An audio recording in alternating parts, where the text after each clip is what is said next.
जय श्री कृष्णा दोस्तों, आप सभी को मेरा नमस्कार।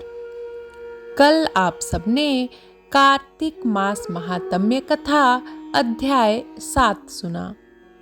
आज मैं आप सबको कार्तिक मास महात्म्य कथा 8वां अध्याय सुनाने जा रही हूँ। तो श्री हरि विष्णु का नाम लेकर कथा शुरू करते हैं। कार्तिक मास महात्म्य कथा अध्याय 8। जिसकी दया से सरस्वती भाव रही उपजाए, कार्तिक महात्म का कमल लिखे 8वां अध्याय। नारद जी बोले, अब मैं कार्तिक व्रत के उद्यापन का वर्णन करता हूँ, जो सब पापों का नाश करने वाला है। व्रत का पालन करने वाला मनुष्य कार्तिक शुक्ल चतुर्दशी को व्रत की पूर्ति और भगवान विष्णु की प्रीति के लिए उद्यापन करे। तुलसी के ऊपर एक सुंदर मंडप बनावे, उसे केले के खंभों से संयुक्त करके नाना प्रकार की धातुओं से उसकी विचित्र शोभा बढ़ावे। मंडप के चारों ओर दीपकों की श्रेणी सुंदर ढंग से सजाकर रखें। उस मंडप में सुंदर बंधनवारों से सुशोभित 4 दरवाजे बनावें और उन्हें फूलों से तथा चंवर से सुसज्जित करें। द्वारों पर पृथक पृथक मिट्टी के द्वारपाल बनाकर उनकी पूजा करें। उनके नाम इस प्रकार हैं: जय, विजय, चंड, प्रचंड, नंद, सुनंद, कुमुद और कुमुदाक्ष। उन्हें चारों दरवाजों पर 2-2 के क्रम से स्थापित कर भक्ति पूर्वक पूजन करें। तुलसी की जड़ के समीप 4 रंगों से सुशोभित सर्वतोभद्र मंडल बनावें और उसके ऊपर पूर्ण पत्र तथा पंचरत्न से संयुक्त कलश की स्थापना करें। कलश के ऊपर शंख, चक्र, गदाधारी भगवान विष्णु का पूजन करें। भक्ति पूर्वक उस तिथि में उपवास करें तथा रात्रि में गीत, वाद्य, कीर्तन आदि मंगलमय आयोजनों के साथ जागरण करें।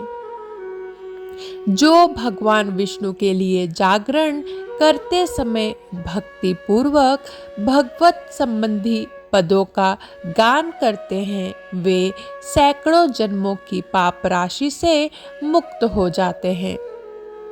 जो मनुष्य भगवान के निमित्त जागरण करके रात्रि भर भगवान का कीर्तन करते हैं, उनको असंख्य गोदान का फल मिलता है। जो मनुष्य भगवान की मूर्ति के सामने नृत्य गान करते हैं, उनके अनेक जन्मों के एकत्रित पाप नष्ट हो जाते हैं। जो भगवान के सम्मुख बैठकर कीर्तन करते हैं और बंसी आदि बजाकर भगवत भक्तों को प्रसन्न करते हैं तथा भक्ति से रात्रि भर जागरण करते हैं, उन्हें करोड़ों तीर्थ करने का फल मिलता है। उसके बाद पूर्णमासी में एक सपत्नीक ब्राह्मण को निमंत्रित करें। प्रातः काल स्नान और देव पूजन करके वेदी पर अग्नि की स्थापना करें और भगवान की प्रीति के लिए तिल और खीर की आहुति दें। होम की शेष विधि पूरी करके भक्ति पूर्वक ब्राह्मणों का पूजन करें और उन्हें यथाशक्ति दक्षिणा दें। फिर उनसे इस प्रकार क्षमा प्रार्थना करें: आप सब लोगों की अनुकंपा से मुझ पर भगवान सदैव प्रसन्न रहें। इस व्रत को करने से मेरे 7 जन्मों के किए हुए पाप नष्ट हो जाएं और मेरी संतान चिरंजीवी हो।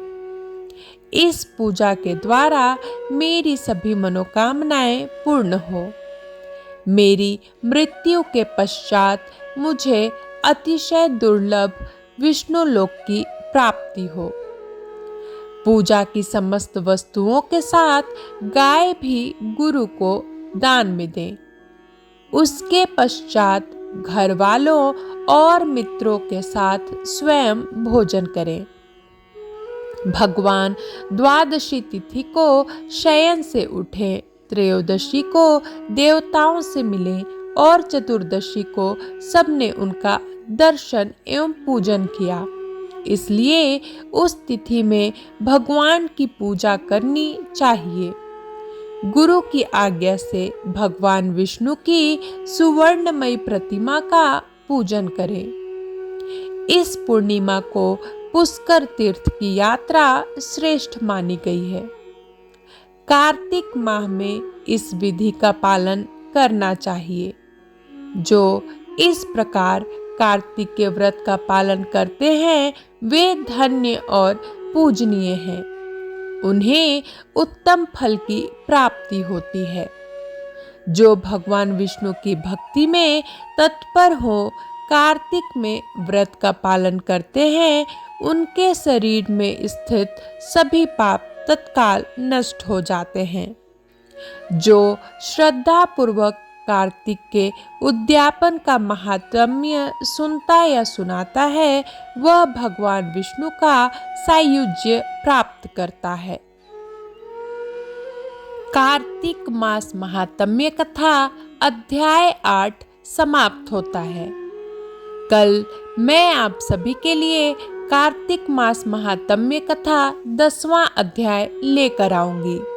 तब तक के लिए जय श्री कृष्णा, जय विष्णु भगवान, जय माँ लक्ष्मी।